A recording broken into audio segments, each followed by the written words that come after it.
그대는 혹시 이런 경험이 있지 않은가?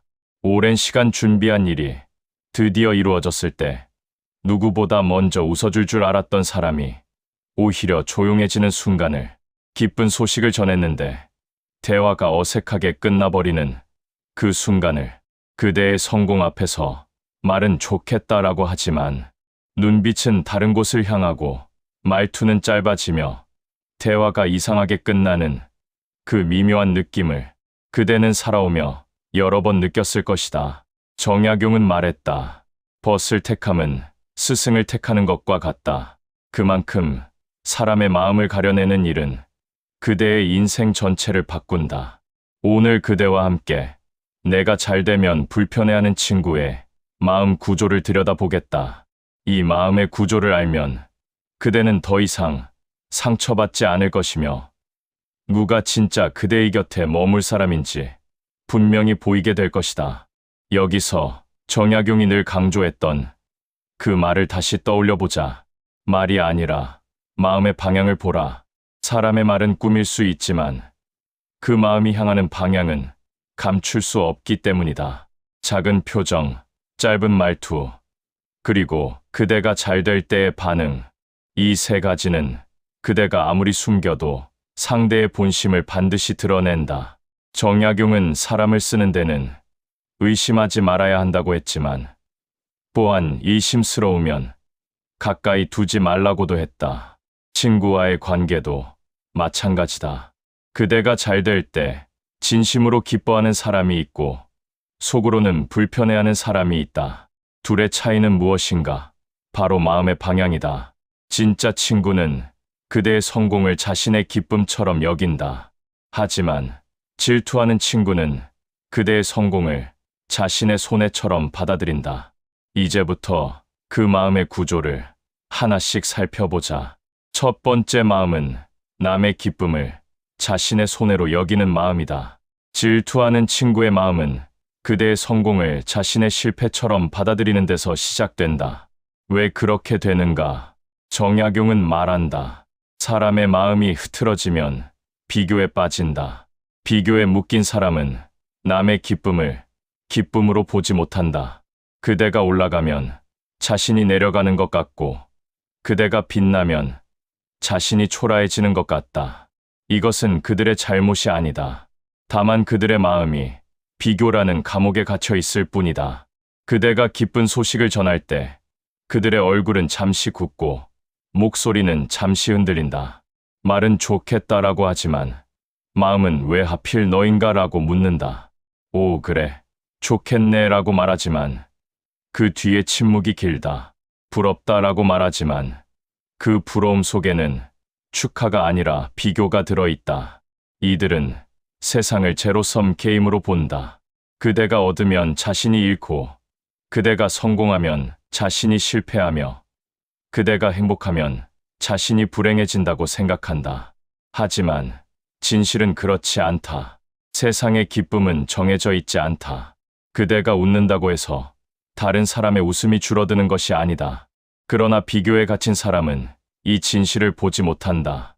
그래서 친구의 성공이 자신의 손실처럼 느껴지는 것이고, 정약용은 마음이 좁으면 남의 복을 기뻐할 수 없다고 했다. 마음이 넓은 사람은 남의 성공을 보며 저 사람도 해냈으니 나도 할 수 있겠구나 라고 생각한다. 하지만 마음이 좁은 사람은 왜 저 사람만 잘 되는가 라고 생각한다. 이것이 첫 번째 마음이다. 그대의 성공을 자기 인생의 손해처럼 느끼는 마음. 그대가 빛나면 자신이 어두워진다고 느끼는 마음. 두 번째 마음은 대화의 중심을 언제나 자기에게 두려는 마음이다. 질투하는 친구는 그대의 성공 이야기를 꺼내면 곧바로 자기 이야기로 돌려버린다. 축하해. 그런데 말이야. 나도 예전에 그거? 나는 요즘. 그대의 기쁨을 듣다가도 금방 자신의 이야기로 바꾼다. 정약용은 이런 사람에 대해 마음이 좁으면 남의 말을 들을 귀가 없다고 했다. 그대의 기쁨이 중요한 것이 아니라 그 기쁨을 이용해서 자신을 드러내려는 마음. 그대가 이번에 승진했어 라고 말하면 그들은 나도 작년에 제의받았는데 거절했어 라고 말한다.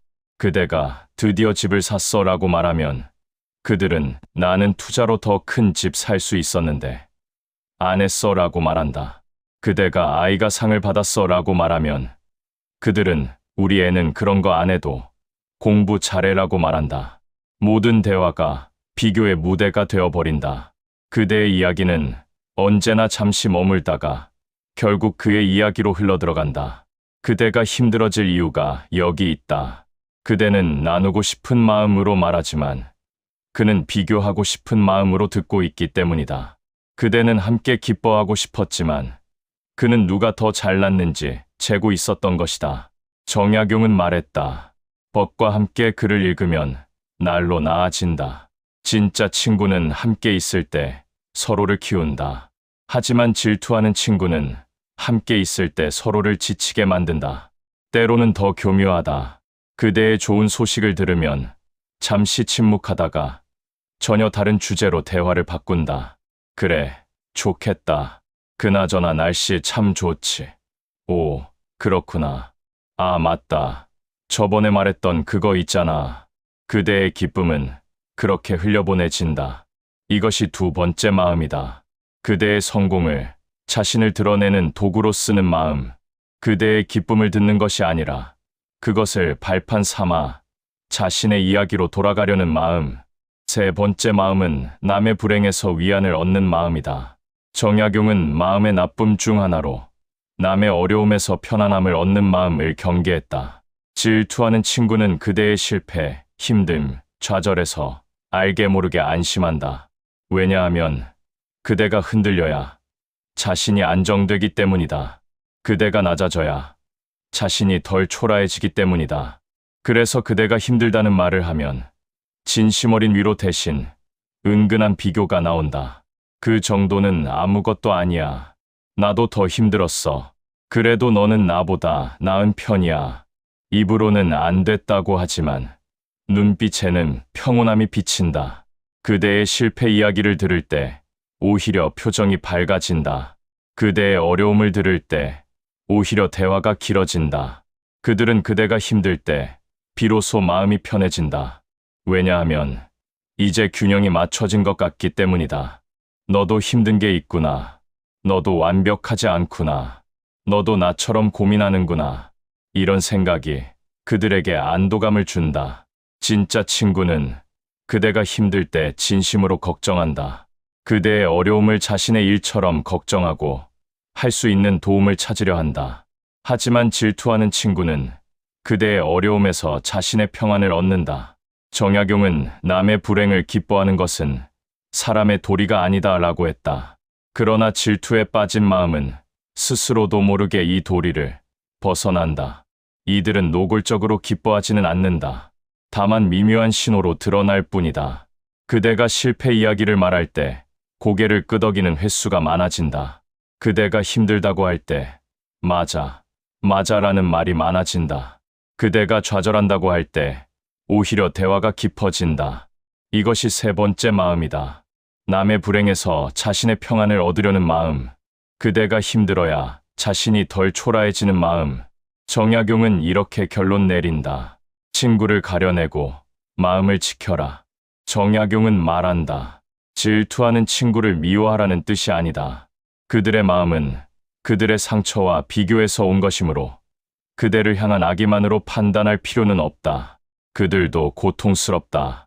비교의 감옥에 갇혀 남의 기쁨조차 온전히 누리지 못하는 그들도 불행하다. 하지만 그렇다고 해서 그대가 그 불행을 함께 짊어질 이유는 없다.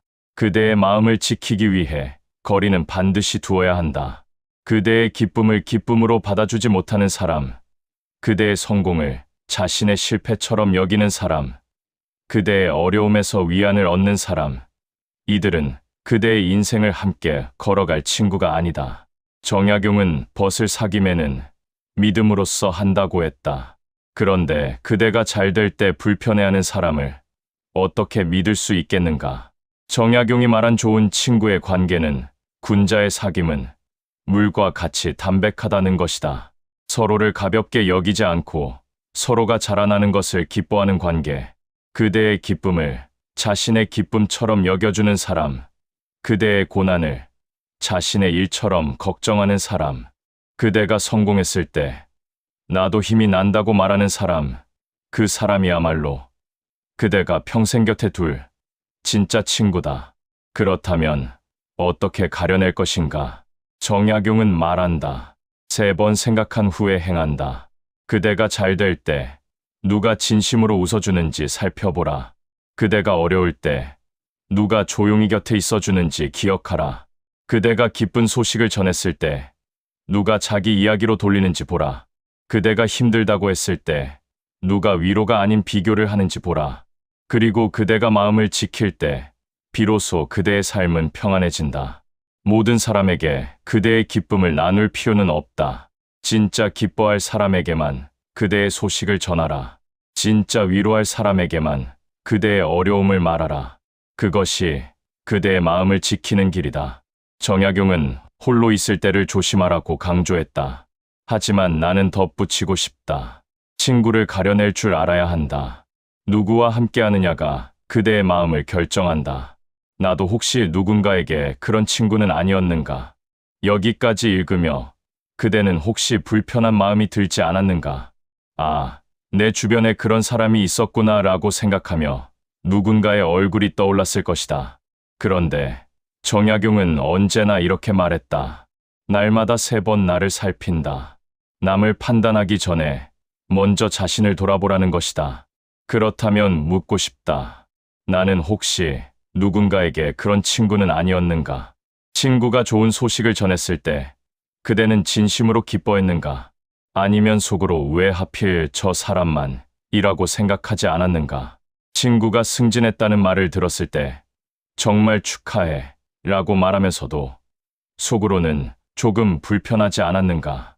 친구가 행복해 보일 때 순수하게 기뻐했는가? 아니면 은근히 비교하지 않았는가? 이 질문들이 불편하다면 그것은 당연하다. 왜냐하면 우리 모두 완벽한 사람은 아니기 때문이다. 정약용은 사람의 본성을 이해했다. 그는 사람이 완전할 수 없으며 때로는 어두운 감정을 느낄 수 있다는 것을 인정했다. 질투는 사람의 자연스러운 감정이다. 누군가 나보다 잘 되면 순간적으로 불편한 마음이 드는 것은 사람이라면 누구나 겪는 일이다. 문제는 그 감정을 어떻게 다루느냐다.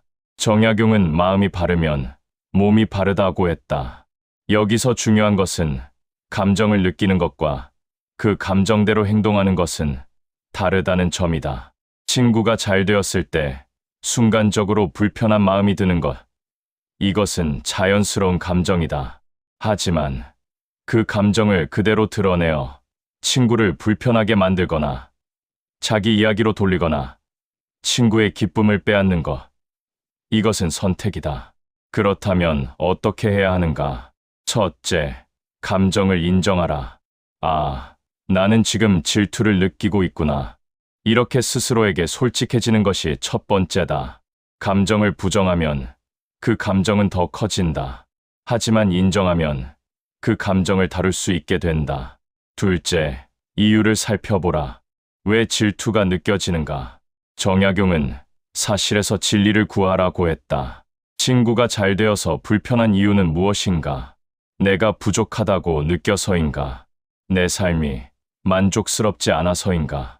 과거에 내가 노력했지만 실패한 경험 때문인가?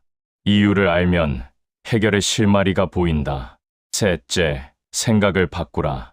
친구의 성공을 위협으로 보지 말고 자극으로 보라.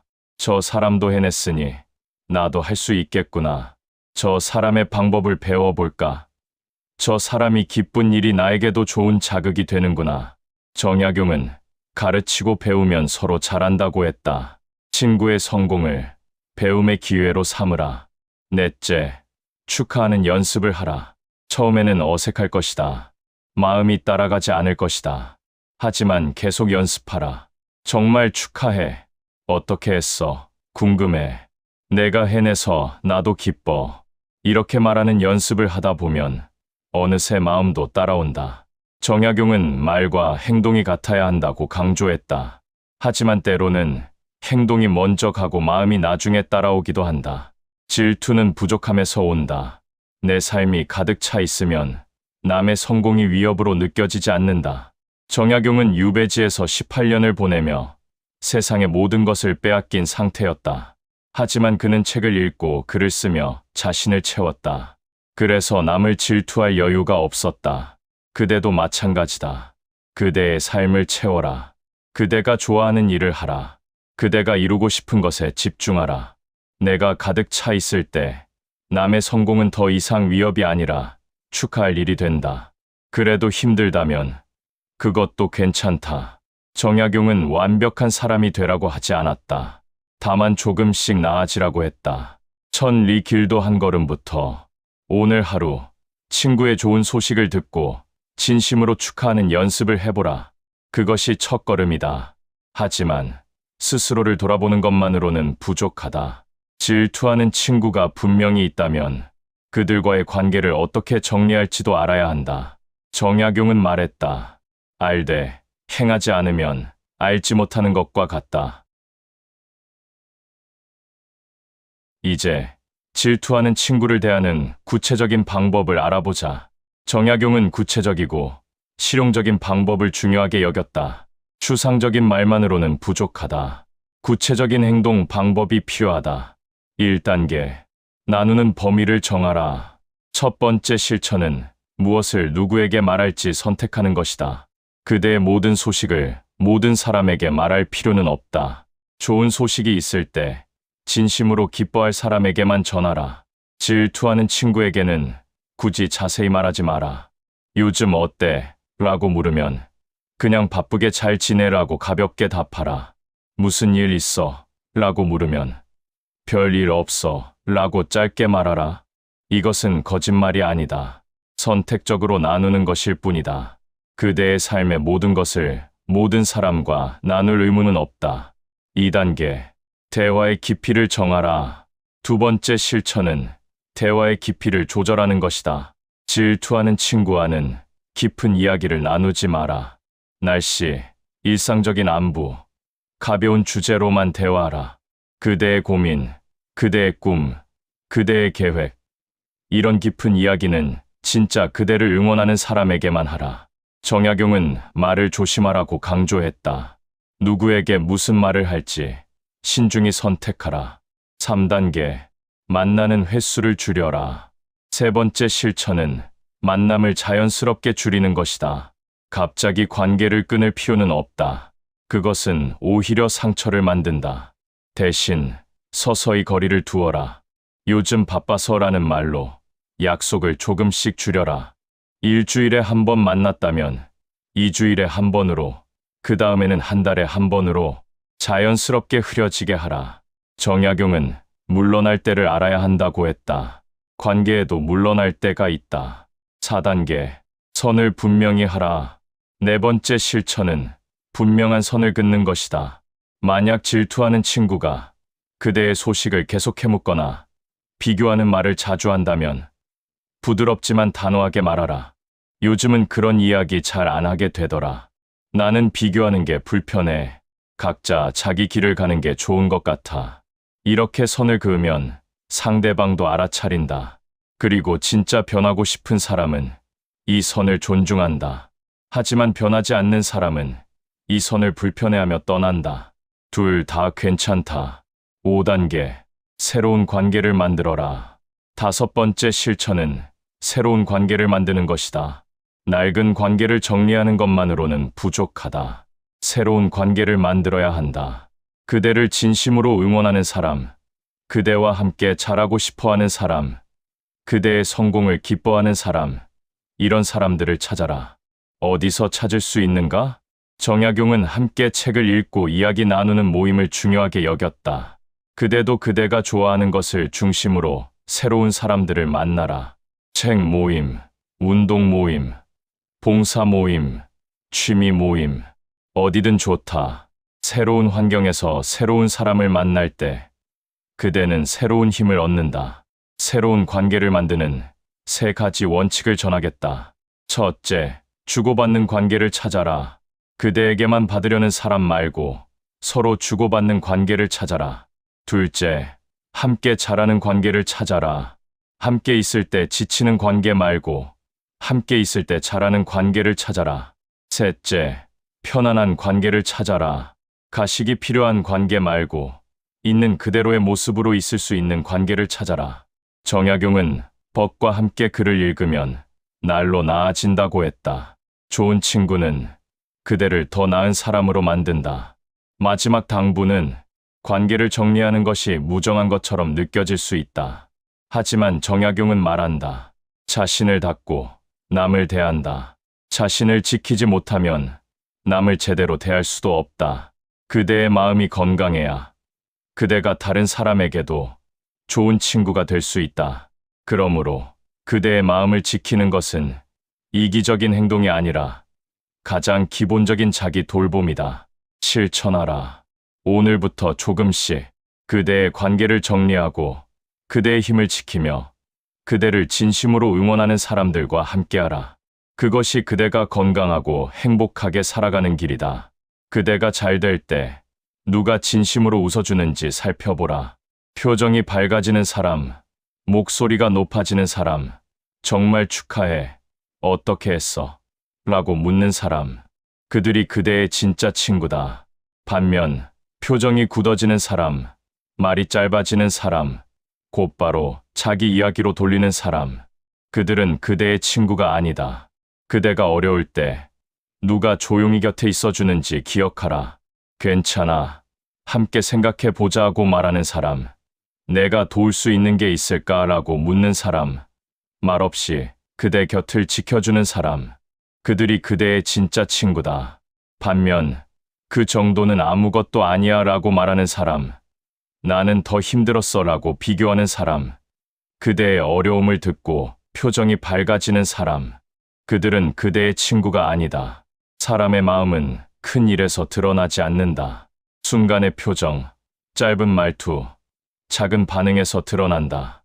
그대가 이것을 가려낼 줄 알 때 그대는 더 이상 잘못된 사람에게 그대의 마음을 낭비하지 않게 된다.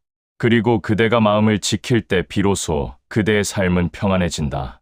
정약용은 18년의 유배 생활 동안 500여 권의 글을 남겼다. 그가 할 수 있었던 이유는 무엇인가? 그는 자신의 마음을 지켰기 때문이다. 자신을 비난하는 사람, 자신의 실패를 기뻐하는 사람, 자신의 고통을 외면하는 사람, 그런 사람들의 말에 흔들리지 않았다. 대신 진짜 자신을 이해하는 사람, 진짜 자신을 응원하는 사람, 진짜 자신을 기다리는 사람, 그런 사람들을 마음에 두었다. 정약용의 말처럼 벗을 택함은 스승을 택하는 것이니 가벼이 여기지 말라. 그대의 곁에 누가 있느냐가 그대가 어떤 사람이 되느냐를 결정한다. 질투하는 친구와 함께 있으면 그대도 비교하는 사람이 된다. 진심으로 축하하는 친구와 함께 있으면 그대도 따뜻한 사람이 된다.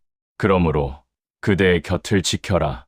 그대의 기쁨을 함께 기뻐할 사람, 그대의 슬픔을 함께 슬퍼할 사람, 그대가 자라나는 것을 함께 응원할 사람, 그런 사람들과 함께하라. 그것이 그대가 건강한 마음으로 이 세상을 살아가는 길이다. 마음을 지키는 자가 인생을 지킨다.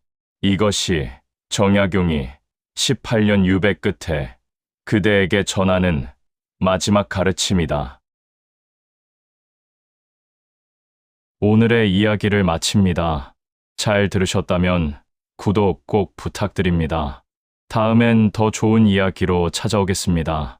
오늘도 행복한 하루 되세요.